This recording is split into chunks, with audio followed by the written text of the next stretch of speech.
Hello everyone, मेरा नाम पूजा मालविया है और मैं आपका स्वागत ऑनलाइन पढ़ाई पर करती हूँ। आज के इस वीडियो में हम कवर करने वाले हैं अपनी क्लास 8 एनसीईआरटी साइंस की बुक को।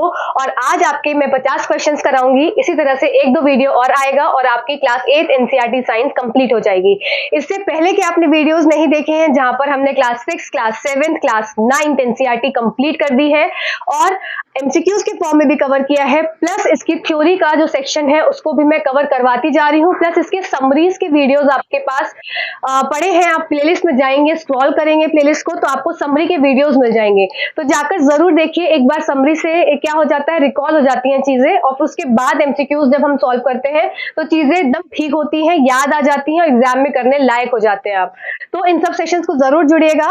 और साथ ही साथ आपकी जानकारी के लिए बता दूं, अगर आप इस चैनल पर नए हैं तो यहाँ पर हम एनसीईआरटी साइंस का कंटेंट करते हैं। हमारा कंटेंट रहता है थ्योरी अलग और एमसीक्यू अलग, तो इन सब सेशन से जरूर जुड़िए। अगर आपको किसी गवर्नमेंट एग्जाम की तैयारी करनी है या आप तैयारी कर रहे हैं या आपका कोई अपकमिंग एग्जाम है तो आप इन सेशन से जरूर जुड़ सकते हैं जहां पर एनसीईआरटी साइंस का कंटेंट पूछा जाता है। इसके बाद हम क्या करने वाले हैं, क्लास 8 एनसीईआरटी खत्म करने के बाद एमसीक्यू के फॉर्म में 8 की आपको समरी ऑलरेडी चैनल पर अपलोडेड है, तो जाकर देख लो। लिंक मैं आपको डिस्क्रिप्शन बॉक्स में दे रही हूँ, लिंक भी आपको मिल जाएगा कि इसकी समरी क्लास 8 की आपकी मैंने फिनिश कर दी है, उसको देख लेना जाकर। और साथ ही साथ इंपॉर्टेंट बात, इसके बाद हम करेंगे क्लास 10 को स्टार्ट। तो क्लास 10 के आपके क्वेश्चंस आपको मिक्स मिलेंगे, एकदम ऐसे क्वेश्चंस मिलने वाले हैं जैसे आपको एग्जाम में पूछे जाएंगे। तो क्लास 10 के एनसीईआरटीज को ओपन करके रखो, नहीं ओपन कर पा रहे हो तो आपके पास समरी मिल जाएगी, उसको भी देख लेना। लिंक आपको मैं डिस्क्रिप्शन में दे दूंगी। तो ये सब चीजों को देखोगे तभी चीजें तैयार होंगी। तो चलो सीधा सेशन को स्टार्ट करते हैं। और एक और इन्फॉर्मेशन, नए हो चैनल पर तो सब्सक्राइब कर लेना, टेलीग्राम चैनल को ज्वाइन कर लो, वहां पे सारे पीडीएफ आपको दे दिए जाते हैं, आप उससे रिवाइज कर सकते हैं। कोई पीडीएफ अगर आपको प्रिंटेड फॉर्म में नहीं मिल रहा है तो बोर्ड का पीडीएफ मिल जाता है, व्हाइट बोर्ड का, तो उससे भी आप अपनी तैयारी को कर सकते हैं। प्लस यहाँ पर डेली क्लासेस चलती हैं। जो भी कोई नया है, वैसे तो सबको पता है कि यहाँ पर #10 का डोज दिया जाता है और ये डोज तब तक लेना होता है जबकि कोई एग्जाम क्लियर ना हो जाए। तो यहाँ पर डेली 10 बजे सुबह एक क्लास अपलोड हो जाती है, नहीं होती है अपलोड तो शाम को अपलोड होती है 6 बजे, वो भी रेयर केसेस में। कभी वंस इन अ वाइल ऐसी कंडीशन हो जाती है कि सुबह नहीं अपलोड हो पा रही है तो शाम को 6 बजे शार्प अपलोड होती है। तो ये सब चीजों को आप जानकारी रखिए, साथ साथ अपनी प्रिपरेशन को करते रहिए। चलिए आइए एमसीक्यूज को सॉल्व करते हैं और आप बताइएगा 50 में से आपके कितने एमसीक्यूज ठीक हुए। चलिए सीधा सेशन को स्टार्ट कर देते हैं जल्दी से अपने सेशन को, और थोड़ा सा स्पेलिंग मिस्टेक को इग्नोर करते हुए आगे बढ़ेंगे। ये क्लास को एस हो गया। अच्छा, एक इम्पॉर्टेंट बात और सुन लो, मैंने शायद इंट्रो में बोला भी है, अगर इसकी आपको क्लास 8 की आपको समरी देखनी है तो इस समरी का आपको लिंक जो है वो कमेंट में पिन मिल जाएगा, प्लस आपको डिस्क्रिप्शन में मिल जाएगा, तो जाकर इसकी समरी ज़रूर देख लेना एक बार। ठीक, चलो सबसे पहले क्वेश्चन पे चलते हैं कि the crops that are sown in rainy season, ऐसी वर्षा ऋतुओं में बोई जाने वाली फसलों का नाम आपको बताना है कि उन फसल को क्या कहा जाता है। तो ये राबी क्रॉप है, खरीफ क्रॉप है, राबी फसल है, खरीफ है, ज़ैद है कि क्या है, कि कुछ भी नहीं है। तो आपका आंसर क्या हो जाएगा, ये खरीफ क्रॉप है। अब खरीफ और रबी को कैसे याद रखेंगे, देखो बरसात पहले आती है और सर्दी बाद में आती है ना। ये अगर हम अपने सीजन को देखें तो बरसात पहले आती है फिर सर्दी आती है, तो इसी तरह से ख पहले आता है और र बाद में आता है। तो ख से क्या हो गया, खरीफ हो गया, ठीक है, और रा से क्या हो गया, राबी हो गया। इस तरीके से आप याद रखेंगे। तो अब खरीफ क्रॉप क्या हो गई, पहले वही जाती है। चलो नेक्स्ट क्वेश्चन की तरफ चलते हैं। Winter crops are also known as, तो अब इसको दूसरा क्वेश्चन इसी तरह से है कि शीत ऋतु की फसलों को भी क्या कहा जाता है। तो ये राबी की फसल है, खरीफ की फसल है। तो अब आप समझ गए हैं कि रा जो है वो बाद में आता है, राबी, और सर्दी भी बाद में आती है। तो इसका मतलब ऑप्शन नंबर फर्स्ट करेक्ट उत्तर हो जाएगा। अच्छा, इसमें ना इसके एग्जाम्पल्स आपसे पूछे जाते हैं, तो इसकी मैं ट्रिक अभी आपको बता दूंगी, तो बस जुड़े रहो। चलो नेक्स्ट देख लेते हैं। सेलेक्ट आउट, इसको कर लो, उसके बाद मैं आपको इसकी ट्रिक भी बता दूंगी। Select out the rabi crops amongst the following, इन सब में से आपको राबी की फसल, निम्नलिखित में से राबी की फसलों का चयन करना है। क्या ग्राउंडनट, कॉटन, ग्राम है, चना, मूंगफली, कपास, धान, मक्का, सोयाबीन, गेहूं, चना, मटर। तो ये क्या है इसका आंसर, तो ऑप्शन नंबर क्वेश्चन नंबर 3 का उत्तर हो जाएगा आपका ऑप्शन नंबर 3, वीट, ग्राम और पी। तो चलो आओ मैं इसको आपको ना याद करवा देती हूँ यहीं पे, और मैं नोट भी कर दूंगी जिससे कि आपके पास ये जो पीडीएफ पहुंचेगी तो आपका इसका नोटेड आपको फॉर्म मिल जाए। तो चलो आओ देख लो, एक तरफ खरीफ हो गई, एक तरफ राबी हो गई। तो खरीफ का आपका निमोनिक्स हो जाएगा कुछ इस तरीके से, जैसे S, just a second, SRM, PG और मिस्टर आर, मतलब SRM यूनिवर्सिटी में पीजी करने गए, पोस्ट ग्रेजुएशन करने गए कौन? मिस्टर आर या MR। मिस्टर कौन गए? Mister JC। ठीक है, SRM यूनिवर्सिटी में पीजी करने गए कौन? Mister JC। तो S से क्या हो जाएगा आपका? S से हो जाएगा आपका सोयाबीन। ठीक है, R से क्या हो जाएगा? रागी। M से क्या हो जाएगा? मिलेट। ठीक है, P से क्या हो जाएगा? पल्सेस। G से क्या हो जाएगा? ग्राउंडनट। ठीक, M से क्या हो जाएगा? एक और आपका मेज, ये वाला M। फिर R से क्या हो जाएगा? R जो है, एक R से रागी था, एक R से राइस हो जाएगा। दूसरा क्या हो जाएगा? J से जवार, और C से क्या हो जाएगा?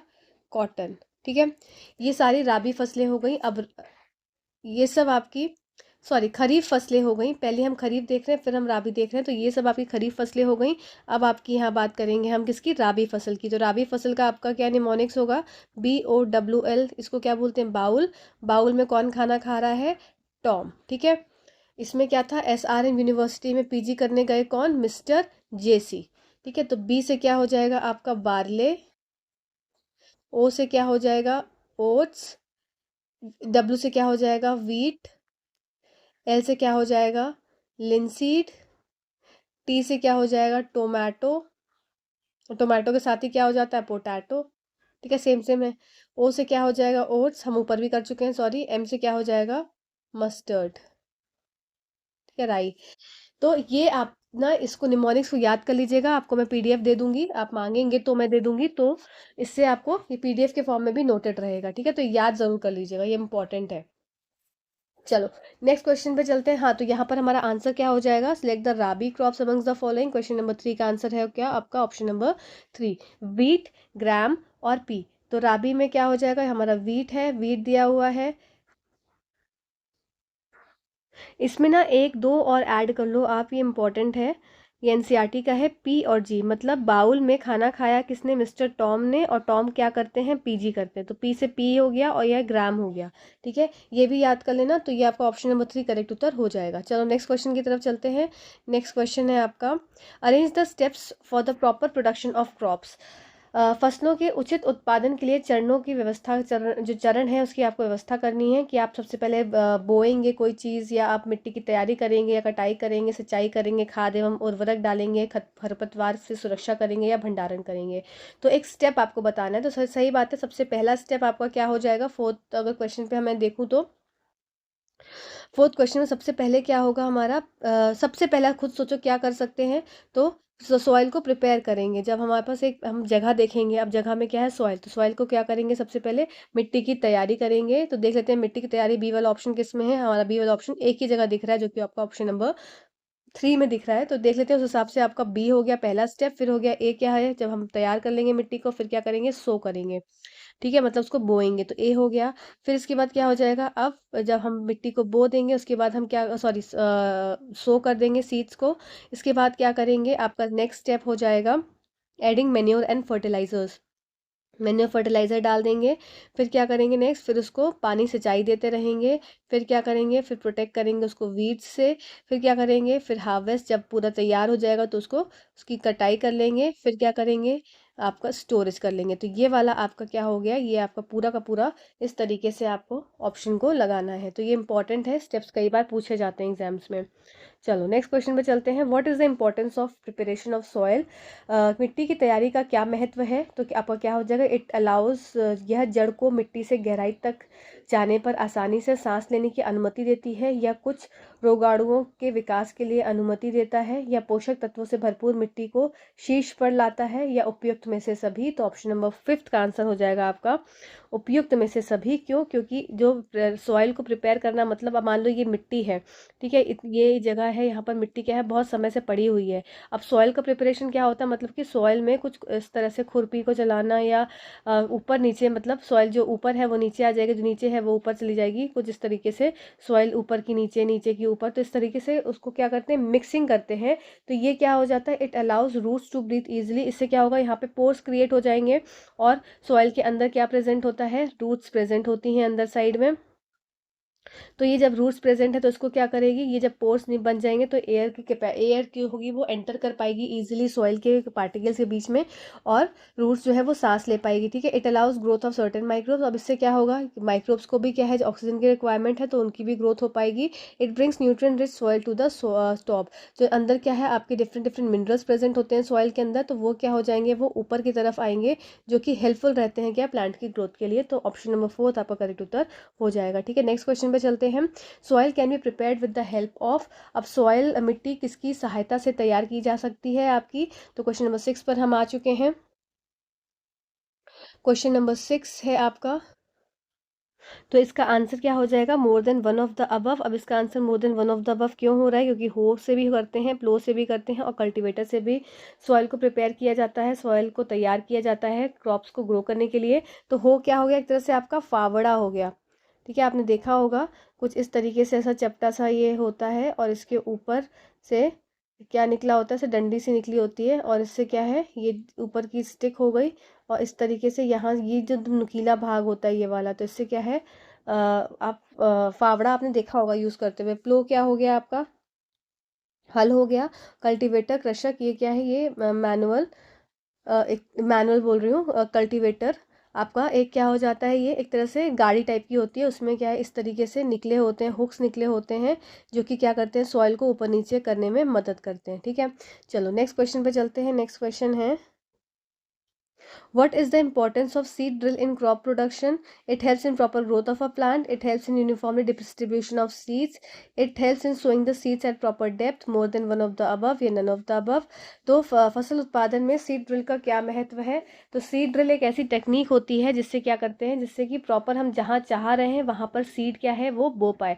अगर रैंडमली सीड्स को इस तरह से फेंक दिया जाता है इस तरीके से, तो वो कहीं पे ज़्यादा गिर जाती है, कहीं पे कम गिर जाती है। पर सीड ड्रिल की टेक्निक जब अपनाई जाती है तो उससे क्या होता है, सीड्स जो यूनिफॉर्मली डिस्ट्रीब्यूट होती हैं। मतलब मान लो ये मेरी लैंड एरिया है, अब यहाँ पर सीड ड्रिल का सीड ड्रिल जो है वो यूज़ हो रही है। अब इससे क्या होगा, आप इमेज साइड में देखिए, इमेज साइड में लगा दी है मैंने, इससे कि आपको और क्लियर हो जाएगा। तो क्या हो रहा है, तो फिर क्या हो जाएगा, सीड्स जो है प्रॉपरली डिस्ट्रीब्यूटेड रहेंगी लैंड पर, और एक प्रॉपर डेप्थ पे रहेंगी, जिससे कि क्या है वो सीड जो है प्रॉपर उग पाएगी। और मतलब ऊपर, अगर एकदम ऊपर रहेगी, मान लो एकदम ऊपर साइड रहे सीड, तो क्या होता है, ऊपर से जो पक्षी हैं, ठीक है, वो क्या कर लेंगे, वो सीड्स को खा लेंगे। तो इसलिए क्या है, सीड्स को एक प्रॉपर डेप्थ पे होना चाहिए, जिससे कि वो इजीली ग्रो कर पाए और प्लांट जो है वो उग पाए। ठीक, तो ये आपका ऑप्शन नंबर 2 एंड 3 दोनों ठीक होने की वजह से आपका क्या हो जाएगा, more than one of the above इसका आंसर हो जाएगा। ठीक है, नेक्स्ट क्वेश्चन पे चलते हैं। नेक्स्ट क्वेश्चन है, find among the following which is not a fertiliser. अब इसमें से आपको देखना है कौन सा फर्टिलाइजर नहीं है, तो क्या हो जाएगा, नहीं है आपको खोजना है। तो यूरिया, यूरिक एसिड देखते हैं, अमोनियम सल्फेट और एनपीके, ये तो फर्टिलाइजर होता है, तो ये तो उत्तर नहीं होगा, हमको नहीं देखना है। सुपर फॉस्फेट एंड पोटेश ये भी होता है फर्टिलाइजर, तो हमें ये भी नहीं देखना है।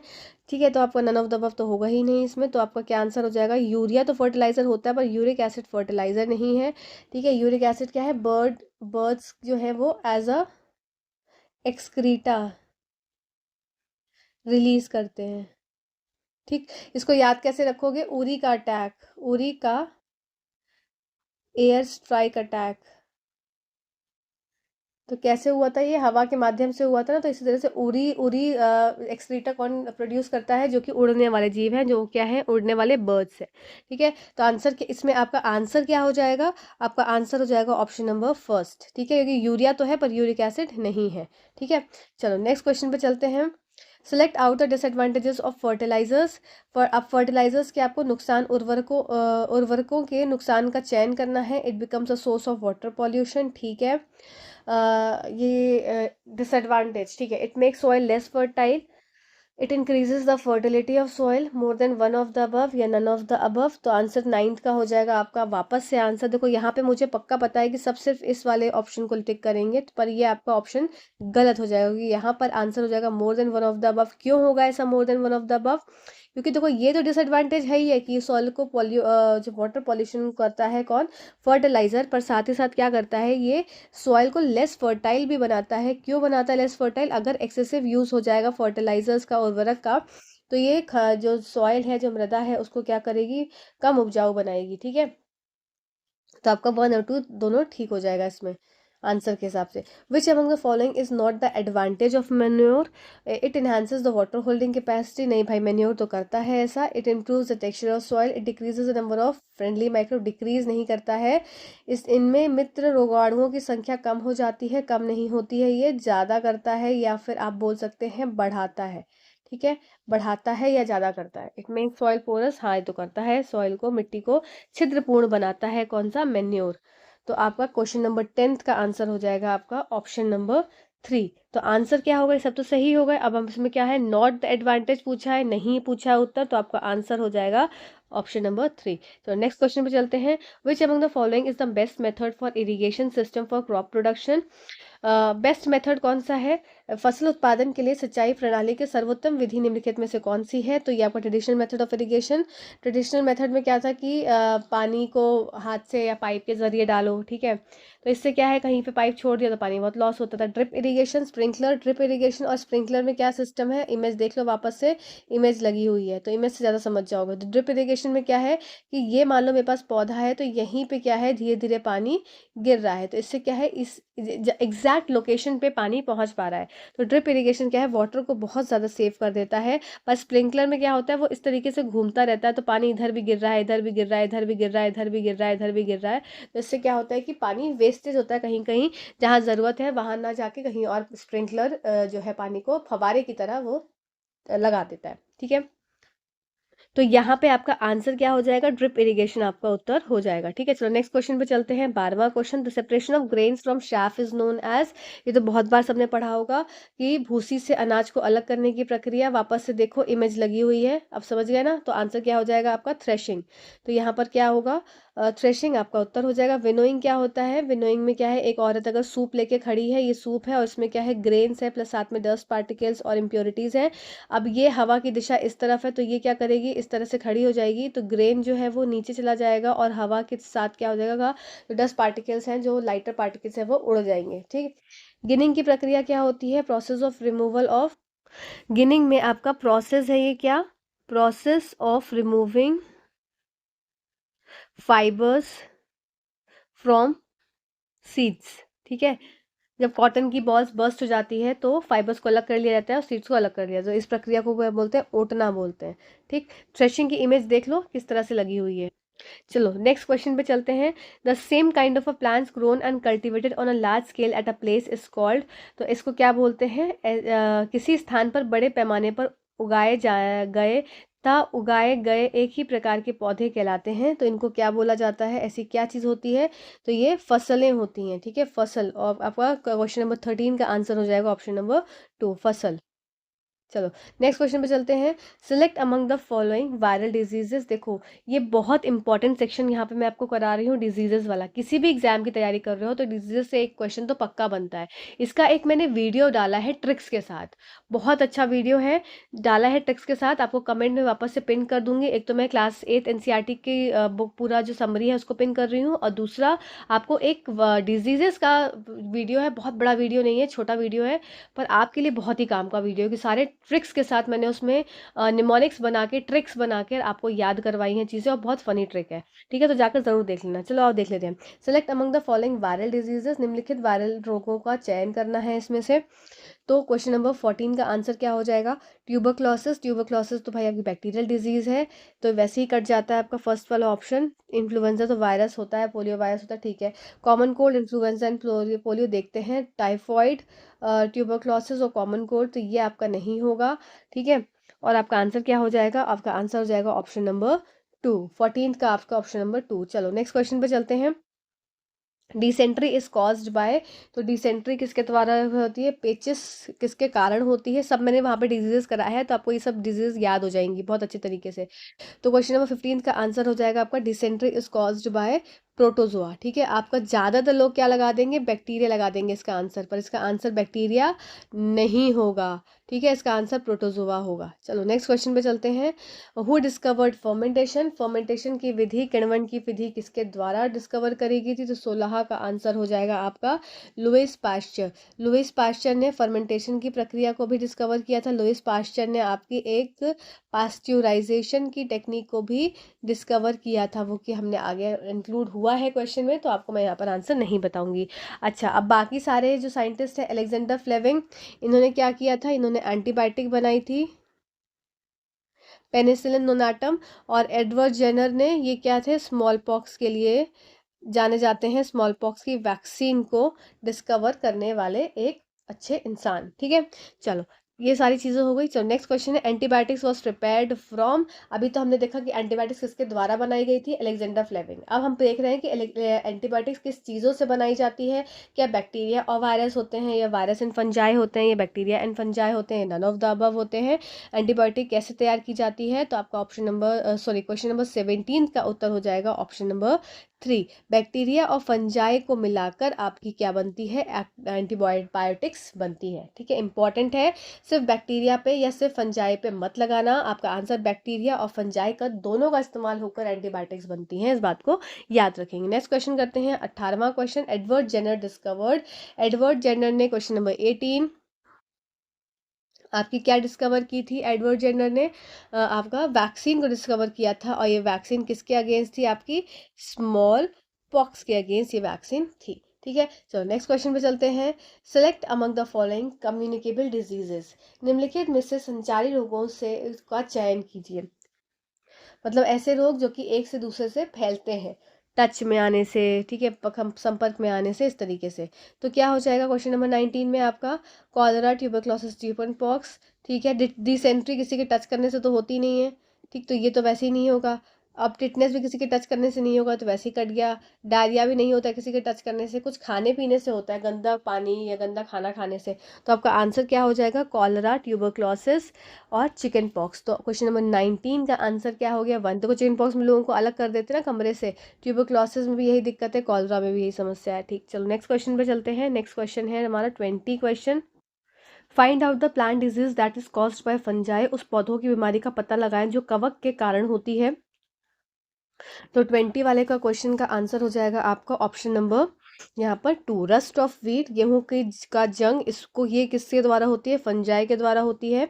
आइए, और अन्य भी जो भी है आपकी, वो मैं आपको यहाँ बता देती हूँ। आपकी सिट्रस कैंकर जो होती है, इसको मैं यहाँ पे नोट भी कर देती हूँ, जिससे कि आपको जब मैं स्लाइड पीपीटी दूंगी तो आपका नोटेड रहेगा। सिट्रस कैंकर होती है आपकी बैक्टीरिया से। ये हो गई आपकी फंगल डिजीज, और ये हो गई आपकी वायरल डिजीज़। ठीक है, तो ये 3 एनसीईआरटी क्लास 8 की बुक्स में ये लिखा हुआ था, तो मेरे को ये इंपॉर्टेंट लगा, और ये हमेशा आता भी है इस टाइप के question. Which of the following is not the food preservative. अब कौन सा फूड प्रिजर्वेटिव नहीं है, तो देखो कुछ चीज़ें इसमें याद कर लेना। सबसे पहले मैं इसका आंसर बता देती हूँ। 21वें का आपका आंसर है ऑप्शन नंबर 3, सोडियम फॉस्फेट। तो आपको 2 चीज़ याद रखना है जो बार बार पूछते हैं, एक तो सोडियम बेंजोएट और सोडियम मेटाबाइसल्फाइड। ये एक तरह से फूड प्रिजर्वेटिव की तरह ऐड करते हैं। इसके साथ साथ आपका हो जाता है नमक हो गया, ठीक है, फिर आपका सॉल्ट तो नमक ही हो गया, मतलब शुगर हो गया, चीनी हो गई। तो ये सब भी क्या है, फूड प्रिजर्वेटिव की तरह, खाद्य परिरक्षक की तरह जो है वो एक्ट करते हैं। ठीक, चलो नेक्स्ट क्वेश्चन पे चलते हैं। इसकी पीडीएफ मिल जाएगी, तो चिंता मत करना, मांगोगे तो दे दूंगी। Why sugar is used as a food preservative. चीनी का उपयोग खाद्य परिरक्षकों में के रूप में क्यों किया जाता है। यह नमी की मात्रा को बढ़ाता है, या बैक्टीरिया के विकास को रोकता है, या नमी की मात्रा को कम करता है, उपयुक्त में एक से अधिक, या उपयुक्त में से कोई भी नहीं। तो इसमें आपका आंसर सीधा सीधा हो जाएगा उपयुक्त में से एक से अधिक। क्यों, क्योंकि देखो ये मात्रा को बढ़ाता, नमी की मात्रा को बढ़ाता नहीं है, नमी की मात्रा को क्या है, ये घटाता है। तो ऑप्शन नंबर 3 करेक्ट हो जाएगा। फिर यह बैक्टीरिया के विकास को रोकता है, तो ऑप्शन नंबर 2 और ऑप्शन नंबर 3 करेक्ट होने की वजह से आपका answer more than one of the above की तरफ चला जाएगा। ठीक है, चलो नेक्स्ट क्वेश्चन की तरफ चलते हैं। At what temperature the milk has been treated in pasteurisation process of milk. ठीक है, पास्चराइजेशन की प्रक्रिया में, दूध के पाश्चुरीकरण की प्रक्रिया में दूध को किस तापमान पर उपचारित किया जाता है। तो ये आपका आंसर हो जाएगा क्या, ऑप्शन नंबर फर्स्ट 23 का क्वेश्चन का, heated at 70 degree Celsius for 15 से 30 सेकेंड। सबसे पहले क्या है, इसको 70 डिग्री सेल्सियस पे दूध को गर्म कर लेते हैं 15 से 30 सेकेंड तक, और फिर सडनली उसको चिल कर देते हैं, बहुत ज़्यादा ठंडा कर देते हैं, एकदम चिल कर देते हैं। ठीक है, तो आपका ये करेक्ट उत्तर हो जाएगा, और पास्चराइजेशन लुईस पास्चर द्वारा डिस्कवर किया गया था प्रोसेस को। ठीक है, नेक्स्ट क्वेश्चन की तरफ चलते हैं। The discovery that silk fibre is obtain from silk worm was done in. अब ये जो खोज की रेशम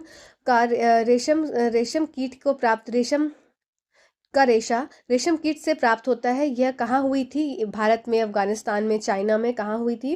तो इसका आंसर हो जाएगा आपका, ये हुई थी आपकी चाइना में। ठीक है, तो ऑप्शन नंबर 2 करेक्ट उत्तर हो जाएगा। और स्कोर जरूर करते रहना मार्क, और लास्ट से बता देना स्कोर कितने हुए। और ये सब सेशंस आप सब के लिए ही हैं, आप नहीं देखेंगे तो मज़ा नहीं आएगा, तो देखना आपको पड़ेगा, है ना, एग्जाम भी है और क्लियर भी करना है। तो रेयन इज ऑब्टेन्ड फ्रॉम, अब यहाँ से हमारे सिंथेटिक फाइबर वाले चैप्टर स्टार्ट हो जाता है। तो रेयन कहाँ से उत्पन्न पाया जाता है, कहाँ से प्राप्त होता है? Wood pulp, rotten stem, seed fibres, या नन ऑफ द अबव? तो आपका आंसर हो जाएगा इसमें वुड पल्प। इसमें मैं लिख देती हूँ, आपका आंसर क्या हो जाएगा इसमें? रेयन जो है वो वुड पल्प से पाया जाता है। रोटन स्टेम से आपको क्या मिलता है? जूट मिलता है। ठीक है, और सीड फाइबर से क्या मिलता है? कॉटन, कपास मिलता है। तो ये बातों को भी याद रखेंगे, इसलिए मैंने यहाँ पर ये नोट कर दिया। ठीक है, नेक्स्ट क्वेश्चन है, rayon is also known as, rayon को का दूसरा नाम क्या है, एक और नाम से जाना जाता है? तो इसको बोलते हैं क्या? आपका आर्टिफिशियल सिल्क। देखो, जो सिल्क होता है नेचुरल वाला, वो बहुत ही महंगा होता है, तो इसी के लिए रेयन जो है वो डिस्कवर किया गया था, रेयन की खोज की गई थी। और ये तो क्या है, ये आर्टिफिशियल सिल्क इसलिए बोला जाता है इसको। और प्रॉपर्टीज़ कुछ हद तक सिमिलर ही रहती हैं, सस्ता रहता है, ड्यूरेबल रहता है, ये सभी प्रॉपर्टीज़ आपको याद रखनी है। नेक्स्ट क्या है क्वेश्चन? फर्स्ट फुलिस्ट नहीं है, first fully synthetic fibre is, सबसे पहली पूरी सूची सिंथेटिक फाइबर। थोड़ा सा वो हिंदी टाइपिंग हो गई मिस्टेक, क्योंकि इंग्लिश में भी गलत हो गया था, तो आप हिंदी इंग्लिश से ही समझ लीजिए। First fully synthetic fibre is 27 का आंसर हो जाएगा आपका ऑप्शन नंबर 2। तो सबसे पहला फुली सिंथेटिक फाइबर है, ये एनसीईआरटी की लाइन है, तो ये नायलॉन हो जाएगा। ठीक है, इसका आंसर फुल्ली सिंथेटिक मतलब सारा कुछ क्या है? सिंथेटिक है। चलो नेक्स्ट देख लेते हैं, the raw materials that are required for the production of nylon is, nylon को का उत्पाद करने के लिए आवश्यक रॉ मटेरियल्स है, क्या क्या चीज़ों का इस्तेमाल होता है? ओनली कोल, कोल्ड, या वुड पल्प? तो वुड पल्प का तो कहाँ यूज़ हो रहा था? रेयन में यूज़ हो रहा था, तो ये तो इसमें वैसे ही कट जाएगा। वुड पल्प का कहाँ इस्तेमाल था? रेयन में। ओनली कोल नहीं होगा, तो आपका आंसर हो जाएगा कोल, वाटर एंड एयर। ठीक है, ये आपका उत्तर हो गया। नेक्स्ट देख लेते हैं, the thread of nylon wire is stronger than, जो थ्रेड है आपका नायलॉन का तार का धागा अधिक मजबूत होता है किससे? रस्सी से, प्लास्टिक वायर से, या स्टील वायर से? तो अब उत्तर हो जाएगा स्टील वायर से, इसीलिए इसको पैराशूट्स में भी यूज किया जाता है। ठीक है, इसको भी आप याद रखेंगे, ये कई एग्जाम में पूछा गया है। नेक्स्ट क्वेश्चन पे चलते हैं, 30 question, melamine is the example of which type of a plastic? तो आपको दो तरह की प्लास्टिक्स पढ़नी है, थर्मोसेटिंग प्लास्टिक, तो यहाँ पर दो तरीके की प्लास्टिक्स हो जाती हैं, एक तो होती है थर्मोप्लास्टिक, थर्मोप्लास्टिक, और दूसरी हो जाती है थर्मोसेटिंग प्लास्टिक। ठीक है, थर्मोप्लास्टिक मतलब ऐसी प्लास्टिक जिसको रीमोल्ड किया जा सकता है, मतलब वापस से उसको पिघलाकर सही बनाकर दूसरा कोई और शेप दे सकते हैं। थर्मोसेटिंग प्लास्टिक्स क्या होती हैं? ये रीमोल्डेड नहीं होती हैं, इस बात को याद रखना है, मतलब इसकी सेटिंग हो चुकी है, एक बार सेट हो चुका है तो वापस से ये अपनी सेटिंग नहीं कर सकता। और थर्मोप्लास्टिक क्या है? ये अपनी वापस से सेटिंग कर सकते हैं। तो melamine is example of which type of a plastic? तो मेलामाइन किसका एग्जाम्पल है आपका? ये आपका थर्मोसेटिंग प्लास्टिक का एग्जाम्पल हो जाएगा। ठीक है, तो ऑप्शन नंबर 2 करेक्ट उत्तर हो जाएगा, थर्मोसेटिंग प्लास्टिक्स, मेलामाइन। और दूसरा एक और एग्जाम्पल हो जाता है इसका बेके लाइट। ये वेरी इंपॉर्टेंट एग्जाम्पल्स है, इसको याद रखेंगे। थर्मोसेटिंग प्लास्टिक्स हैं, एक बार बना दिए गए तो नहीं इसको तोड़ा जाता। ठीक है, बेके लाइट का इस्तेमाल कहाँ कहाँ होता है आपका? इलेक्ट्रिक स्विचेस में।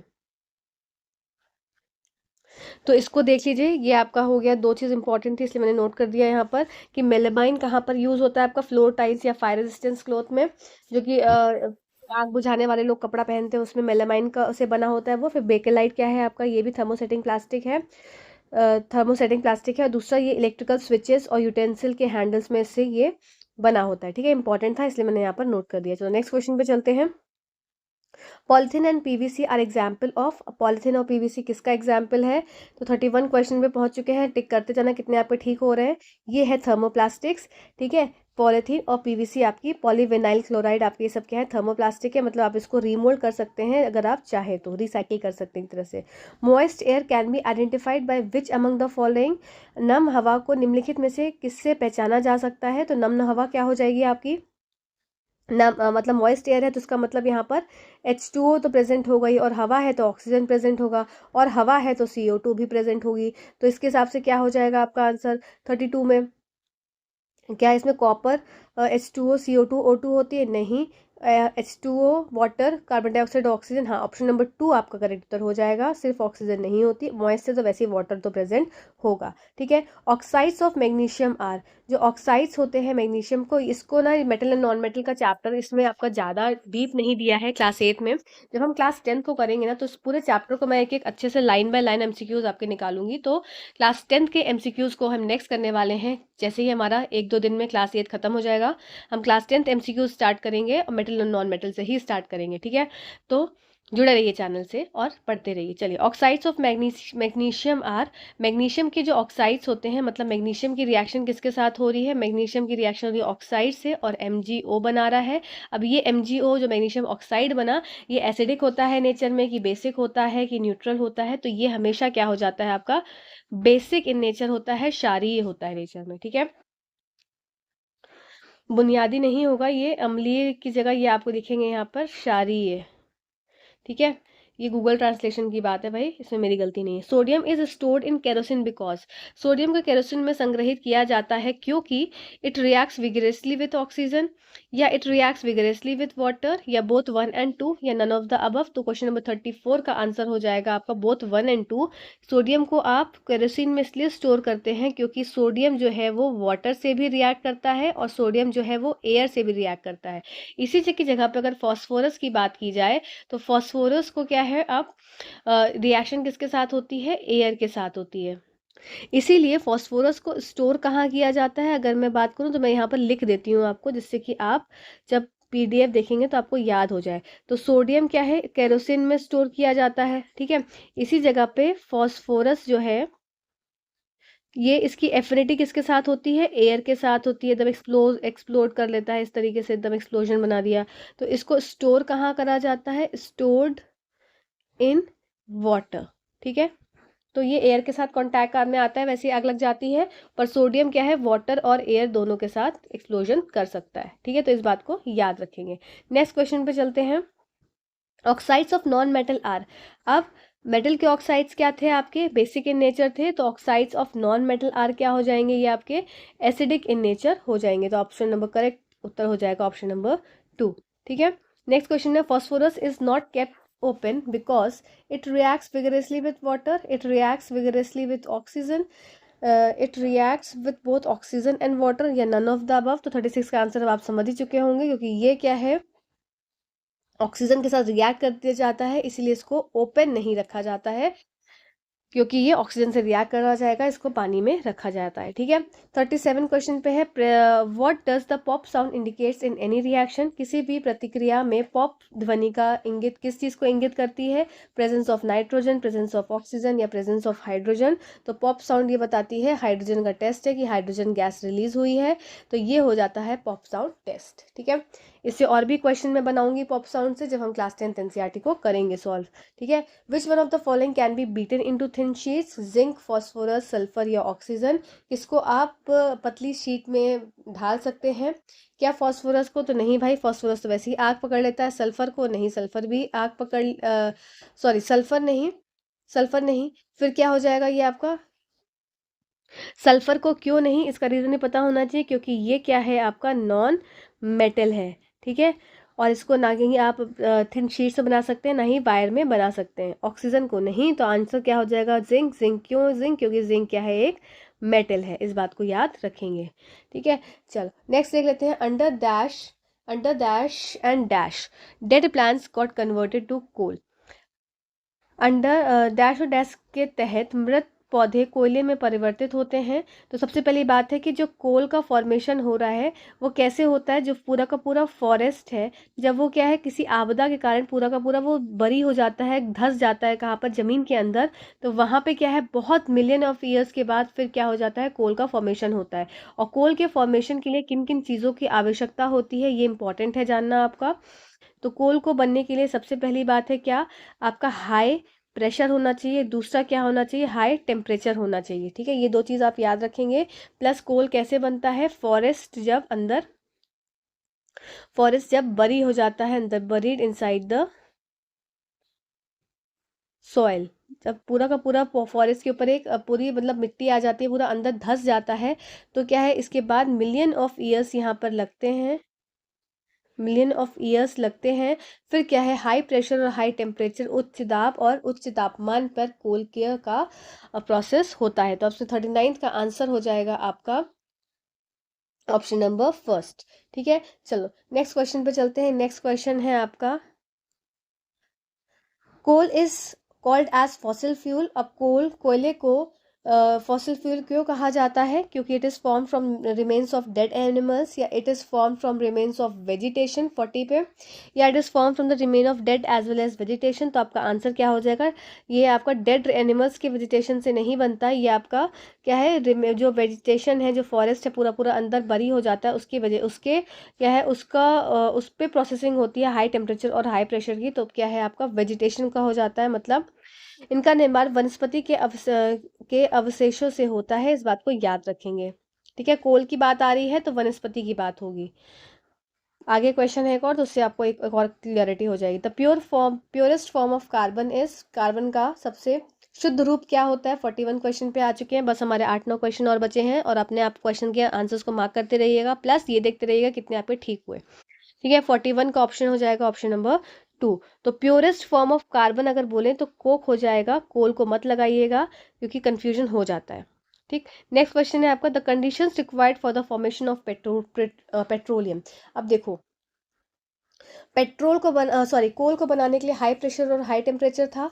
ठीक है, और क्या था, वो वेजिटेशन का इस्तेमाल हो रहा था, फॉरेस्ट अंदर पूरा का पूरा बरी हो जा रहा था। अब यहाँ पर पेट्रोलियम के निर्माण के लिए आवश्यक शर्तें हैं, आपका क्या हो जाएगा, यहाँ पर एक चीज़ और आ जाती है आपकी, एब्सेंस ऑफ एयर। ठीक है, एब्सेंस ऑफ एयर एक कंडीशन और हो गई, और साथ साथ जो हम कंडीशन पढ़ चुके हैं वही आएगी यहाँ पर, कि high temperature high pressure in the absence of air, तो ये आपका सही उत्तर हो जाएगा। ठीक है, याद रखेंगे। नेक्स्ट क्वेश्चन पे चलते हैं, select out the products that is obtained after refining of petroleum. Petroleum को उन उत्पादों का चयन करिए जो पेट्रोलियम के शोधन के बाद प्राप्त होता है। पेट्रोलियम गैस, पेट्रोल, डीजल या केरोसिन, पेट्रोलियम गैस, पेट्रोल या diesel, kerosene, paraffin wax, petroleum gas या petrol, diesel, kerosene, paraffin wax and lubricating oil. इस स्लाइड को इंपॉर्टेंट लगा लो क्योंकि ये आपसे कई बार एग्जाम्स में पूछी जाती है, इसलिए मैंने इसको आपको जरूर डाला है याद करने के लिए। ठीक है, नेक्स्ट क्वेश्चन पे चलते हैं। नेक्स्ट क्वेश्चन है हमारा 44th question, the ignition temperature is the dash temperature at which the substance catches fire. ज्वलन तापमान वह तापमान है जिस पर पदार्थ आग पकड़ता है, तो वो हाईएस्ट तापमान होता है कि लोएस्ट होता है, कैन बी ईदर ऑफ होता है या नन ऑफ दिस। तो ये क्या होता है, वो न्यूनतम से न्यूनतम टेम्परेचर होता है जिस पे कोई भी चीज़ क्या है, फायर कैच कर लेती है। ठीक है, तो ये क्या हो जाएगा, लोएस्ट टेम्परेचर। 44th का आंसर हो जाएगा आपका लोएस्ट। ठीक है, अब इसको इस तरीके से समझ लो कि जैसे कि मेरे पास ये क्या है, एक गैस है, इसके ऊपर क्या पड़ा हुआ है, बर्नर लगा हुआ है। ठीक है, अब जैसे ही क्या है, मैं यहाँ से नॉब को, ये मेरे पास नॉब है, इसको जैसे ही मैं ऑन करती हूँ, ऑन कर दिया मैंने नॉब को, तो क्या होगा, अब मैं इसकी जो माचिस की तीली, मेरे पास एक माचिस की तीली है, अब इसको मैं यहाँ पर जला के लेके आ जाऊंगी, तो जैसे ही मैं गैस को ऑन करूंगी यहाँ से इसके फ्लेम्स आने लगेंगे, मतलब ठीक है, गैस निकलने लगी और वैसे ही आग पकड़ लेगी। तो इसका मतलब कि वो न्यूनतम से न्यूनतम टेम्परेचर जिस पे कि कोई भी चीज़ जलने लगती है उसको बोलते हैं इग्निशन टेम्परेचर। तो हाईएस्ट नहीं होता है, ये लोएस्ट होता है। ठीक है, नेक्स्ट बात आ जाती है क्वेश्चन नंबर 45 की, इनफ्लेमेबल सब्सटेंसेज हैव, ज्वलनशील पदार्थों का ज्वलन तापमान होता है। तो 45 का आंसर क्या हो जाएगा, इसका बहुत ही कम तापमान होता है, इसलिए वो जल्दी जलने लगती है। ठीक है, ये इंपॉर्टेंट था इसलिए मैंने यहाँ पर ऐड किया। Burning of sodium when it is expose to air is the example of. अब जैसे हमने क्या पढ़ा था अभी, कि जैसे ही सोडियम को अगर एक्सपोज करें एयर में या वाटर में तो क्या है, वो आग पकड़ लेती है, इसलिए उसको कैरोसिन में रखते हैं। अब वो किस चीज़ का एग्जाम्पल है, ये रैपिड कंबशन है कि स्पॉन्टेनियस कंबशन है या एक्सप्लोजन है या नन ऑफ द अबव है? तो इसका आंसर हो जाएगा स्पॉन्टेनियस कंबशन, रैपिड कंबशन नहीं, स्पॉन्टेनियस कंबशन। मतलब स्पॉन्टेनियसली हो गया, कभी कभी होता है ना कि हम चल रहे हैं गिर गए, तो स्पॉन्टेनियसली गिर गए, एकदम से गिर गए।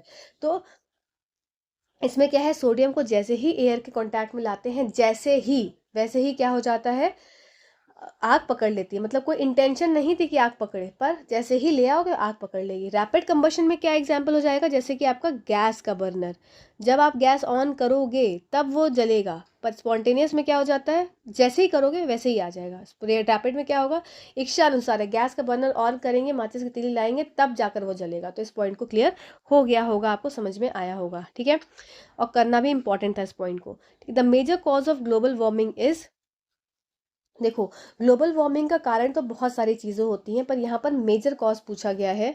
तो मेजर कॉज में आपका आंसर क्या हो जाएगा, ऑप्शन नंबर 2, वाटर वेपर भी एक तरह से कॉज होता है, पर मेजर कॉज क्या हो जाएगा, कार्बन डाइऑक्साइड, क्योंकि आपकी ग्रीन हाउस गैसेज होती हैं, ग्रीन हाउस गैसेस। अब आप सारा, आपका होमवर्क क्या है आज का, आप मुझे सारी ग्रीन हाउस गैसेस लिख के बताएंगे कमेंट सेक्शन में कि कौन कौन सी ग्रीन हाउस गैसेस हैं जो कि आपको पता है और पता भी होनी चाहिए, ठीक है। तो इसका आंसर क्या हो जाएगा, ऑप्शन नंबर 2।